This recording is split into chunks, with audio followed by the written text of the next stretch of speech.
भवानी शंकर वंदे श्रद्धा विश्वास रूपिणौ याभ्यां विना न पश्यन्ति सिद्धः स्वान्तः स्थमीश्वरम्। हर हर महादेव। हार्दिक स्वागत करता हूं आप सभी भगवत प्रेमी दर्शकों का आपके अपने ही YouTube चैनल जगत पिता शिव में। भगवान श्री महाबलेश्वर शिव जी की कृपा से आप सभी स्वस्थ सकुशल और प्रसन्न होंगे, ऐसा मुझे विश्वास है। न चोरहार्य न राजहार्य न भृत्रभाज्यम न च भारकारी व्यये कृते वर्धति एव नित्यम विद्या धनम सर्वधनम प्रधानम। अर्थात एक ऐसा धन है जिसे चुराया नहीं जा सकता है, जिसे कोई छीन नहीं सकता है, जिसका भाइयों के मध्य बंटवारा भी नहीं किया जा सकता है, जिसे संभालना बिल्कुल भी मुश्किल नहीं है और जो खर्च करने पर और अधिक बढ़ता है, वह धन है विद्या। विद्या ही सबसे श्रेष्ठ धन है। प्रस्तुत वीडियो भगवान शिव के महाबलेश्वर लिंग के महात्म्य से संबंधित है। शिव महापुराण की कोटि रुद्र संहिता के 10वें अध्याय में इस कथा का वर्णन है, जहां पर सूत जी बहुत से मुनियों को इस संबंध में जानकारी दे रहे हैं। सूत जी कहते हैं, श्रीमती इक्ष्वाकु वंशे ही राजा परम धार्मिकः आसीन मित्र सहो नाम श्रेष्ठः सर्वधनुष्मताम्। अर्थात सूत जी कहते हैं, हे महर्षियों, समृद्धि संपन्न इक्ष्वाकु वंश में परम धार्मिक तथा सभी धनुषधारियों में श्रेष्ठ मित्रसह नाम के एक राजा थे। तस्य राज्ञः सुधर्मिष्ठा मदयंती प्रिया शुभा दमयंती नलस्येव बभूव विदिता सती। अर्थात उस राजा की मदयंती नामक धर्मनिष्ठ तथा कल्याणमयी पत्नी थी, जो कि राजा नल की प्रसिद्ध गुणों वाली साध्वी दमयंती के समान सतीत्व संपन्न थी। स एकदा हि मृगया स्नेही मित्र सहो नृप महाद्वलेन संयुक्तो जगाम गहनम वनम। अर्थात आखेट में यानी शिकार में रुचि रखने वाला वह राजा मित्रसह एक बार विशाल सेना को लेकर के घने वन में गया। वहां घूमते हुए उस राजा ने साधुओं को दुख देने वाले महादुष्ट तथा नीच कमठ नामक राक्षस को मार डाला। तब उस निशाचर का पापी छोटा भाई जो था, उसने ऐसा निश्चय किया कि मैं इस राजा को छल से जीत लूंगा। अपने बड़े भाई का बदला लेने के लिए उस राक्षस का जो छोटा भाई था, उसने ऐसी दृढ़ प्रतिज्ञा कर ली कि अब इस राजा को मैं छल से जीतूंगा। फिर उस राक्षस का जो छोटा भाई था, उसने अपना वेश बदला, आकृति स्वरूप अपना बदला। विनम्र आकृति वाला तथा सेवा करने के लिए आया हुआ देखकर उस राजा ने बिना सोचे समझे ही उसे रसोई का अध्यक्ष बना दिया। इसके बाद कुछ समय तक वन में विहार करके वह राजा शिकार से निवृत्त होकर उस वन को छोड़कर आनंद पूर्वक अपने नगर को लौट आया। पितुः क्षयाहे संप्राप्ते निमंत्र स्वगुरुम नृपः वशिष्ठम गृहमानिन्ने भोजयामास भक्तितः।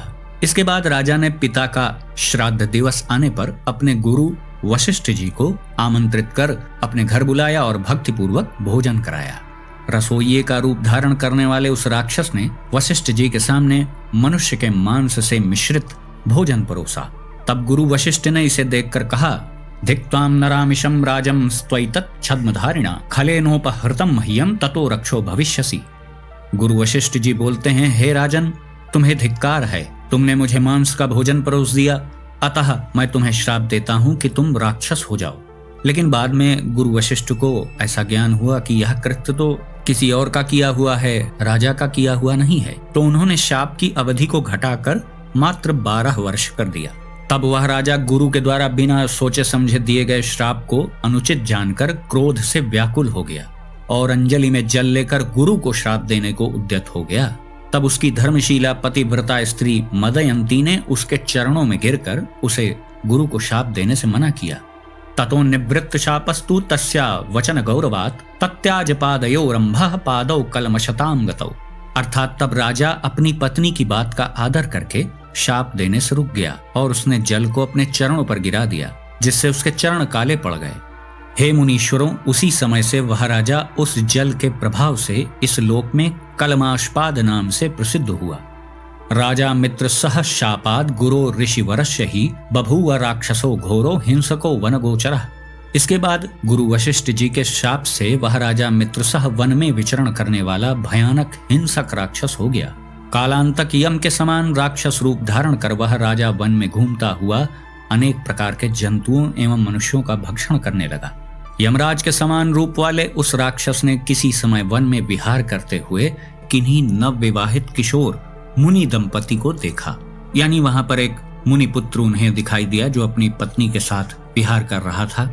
तब मनुष्य का आहार करने वाले उस शापग्रस्त राक्षस ने किशोर मुनिपुत्र को खाने के लिए इस प्रकार पकड़ लिया जिस प्रकार एक व्याघ्र मृग शावक को पकड़ लेता है।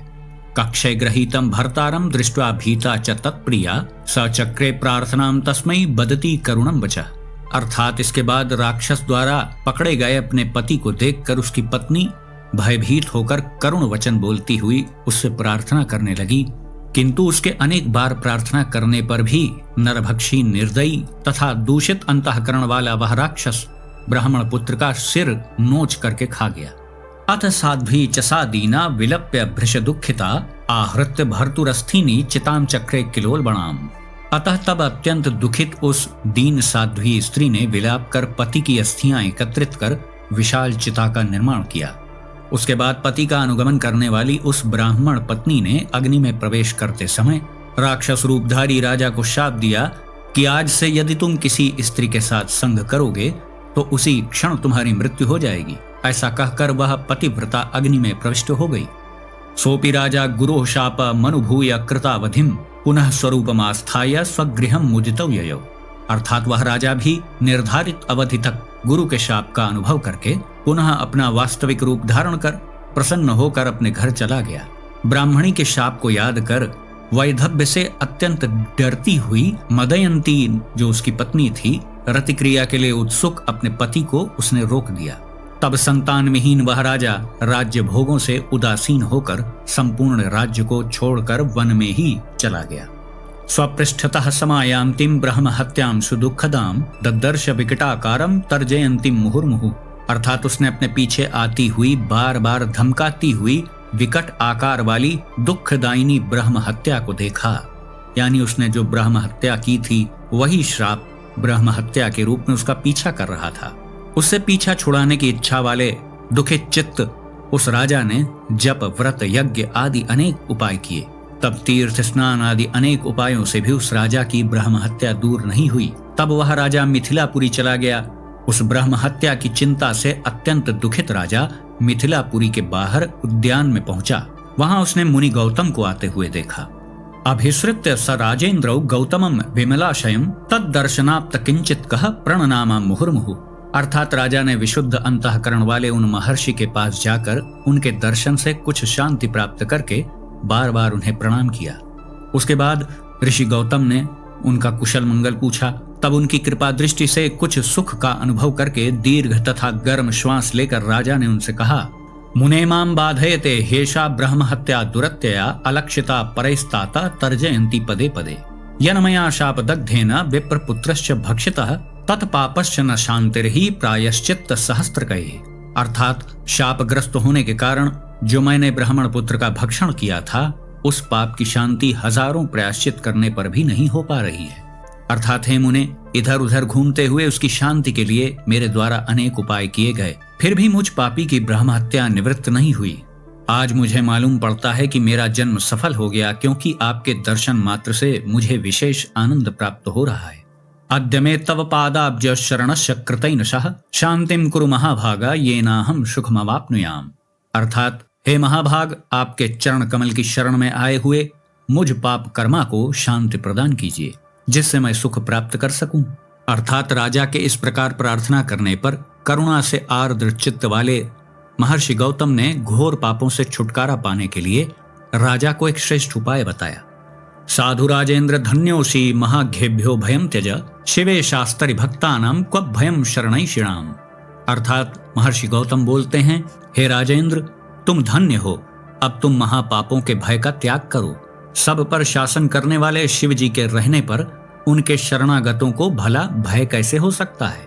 शृणु राजन महाभाग क्षेत्र मन्यत प्रतिष्ठितम महापातक संहारी गोकर्णाख्यम शिवालयम तत्र स्थितिर्न पापानाम महद्भयो महतामपि महाबलाभिधानेन शिवः सन्निहितः स्वयं। अर्थात महर्षि गौतम कहते हैं, हे राजन, हे महाभाग, सुनो, महापातकों को दूर करने वाला गोकर्ण नामक एक अन्य प्रसिद्ध शिव क्षेत्र है। वहां पर शिव जी महाबल नाम से स्वयं विराजमान रहते हैं। यानी यहाँ पर महाबलेश्वर शिवलिंग का वर्णन हो रहा है। वहां बड़े से बड़े पाप भी टिक नहीं सकते हैं। महाबलेश्वर लिंग सभी लिंगों का सार्वभौम सम्राट है, जो 4 युगों में 4 प्रकार के वर्ण धारण करता है और सभी प्रकार के पापों को विनष्ट करने वाला है। पश्चिमां बुधितीरस्थं गोकर्णं तीर्थम उत्तमं तत्रास्ति शिवलिंगम तन महापातकनाशकम तत्र गत्वा महापापः स्नात्वा तीर्थेषु भूरिशः महाबलम च संपूज्य प्रयाताः शांकरम पदम। अर्थात पश्चिमी समुद्र के तट पर उत्तम गोकर्ण तीर्थ स्थित है। वहां पर जो शिवलिंग है वह महापातकों का नाश करने वाला है। महापापी भी वहां जाकर सभी तीर्थों में बारंबार स्नान कर महाबलेश्वर शिव की पूजा कर शैव पद को प्राप्त हुए हैं। इसके आगे महर्षि गौतम कहते हैं, हे राजेंद्र, उसी प्रकार तुम भी उस गोकर्ण नामक शिव स्थान में जाकर उस लिंग का पूजन कर अपने मनोरथ को प्राप्त करो। तुम वहां सभी तीर्थों में स्नान कर महाबलेश्वर शिव का भली भांति पूजन करके सभी पापों से छुटकारा पाकर शिवलोक को प्राप्त करो। इसके बाद कथा के अंत में सूत जी कहते हैं, इत्यादिष्टः स मुनिना गौतमेन महात्मना महाहृष्टमना राजा गोकर्णम प्रत्यपद्यत तत्र तीर्थेषु सुस्नात्वा समभ्यर्च महाबलम निर्धूताशेष पापाघौ लभन शंभोः परम पदम। अर्थात सूत जी कहते हैं, हे महर्षियों, इस प्रकार महान आत्मा वाले महर्षि गौतम मुनि से आज्ञा प्राप्त कर वह राजा अत्यंत प्रसन्नचित्त होकर गोकर्ण तीर्थ में गया और वहां सभी तीर्थों में स्नान कर महाबलेश्वर की पूजा करके अपने संपूर्ण पापों से मुक्त होकर उसने शिव जी के परम पद को प्राप्त किया। य इमां शृणुयान् नित्यं महाबल कथां प्रियां त्रिसप्तकुलजैः सार्धं शिवलोके व्रजत्यसौ इति वश्च समाख्यातं महात्म्यं परमाद्भुतं महाबलस्य गिरिश लिंगस्य निखिलाघहृत। अर्थात जो मनुष्य महाबलेश्वर की इस प्रिय कथा को नित्य सुनता है वह 21 पीढ़ी के वंशजों सहित शिवलोक को जाता है। हे महर्षियों, इस प्रकार मैंने आप लोगों से महाबलेश्वर नामक शिवलिंग के सर्व पाप नाशक परम अद्भुत महात्मा का वर्णन किया। तो आपने देखा कि कैसे राजा मित्रसह को ब्रह्म हत्या के दोष से मुक्ति मिली और आपने गोकर्ण तीर्थ क्षेत्र में स्थित महाबलेश्वर शिवलिंग की महिमा को भी जाना। तो आज का वीडियो हम यहीं समाप्त करते हैं। आशा करता हूँ आपको वीडियो पसंद आया होगा। यदि आपको वीडियो अच्छा लगा तो इसे लाइक करें, अपने मित्रों बंधु बांधवों के साथ शेयर करें। यदि इस चैनल पर आप पहली बार आए हैं तो कृपया इस चैनल को भी सब्सक्राइब करें और बेल आइकन को भी अवश्य प्रेस कर दीजिएगा। तो भगवान श्री गौतमेश्वर महादेव जी से मैं ऐसी प्रार्थना करता हूँ कि वो आप सभी को सदा सुखी, स्वस्थ और ऊर्जावान बनाए रखें। मिलते हैं अगले वीडियो में एक नई और उपयोगी जानकारी के साथ। तब तक के लिए आप सभी भगवत प्रेमी भक्तों को हर हर महादेव।